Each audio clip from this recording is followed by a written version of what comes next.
আর বিশ্বের যত চা উৎপন্ন হয় তার প্রায় 2 ভাগ আসে এই বাংলাদেশ থেকে।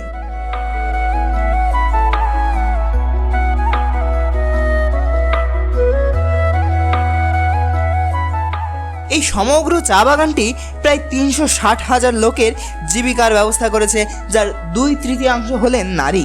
এখানে প্রতিদিন কর্মব্যস্ততা থাকলেও চা শ্রমিকরা প্রায় সবাই পরিবেশ সংরক্ষণে সচেতন, আর তাই তারা লক্ষ্য রাখেন যেন জীববৈচিত্র্য অর্থাৎ এখানে বসবাস করা পশু পাখিদের কোনো অসুবিধা না হয়। সকাল থেকে সন্ধ্যা পর্যন্ত এই চা শ্রমিকদের কঠোর পরিশ্রম করতে হয়, তাই সকালেই তারা দুপুরের খাবার এখানে নিয়ে আসেন।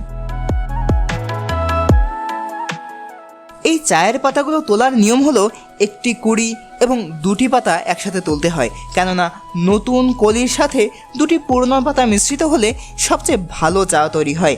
আর তাই বর্ষার মৌসুমে চা পাতা আসার সাথে সাথে এই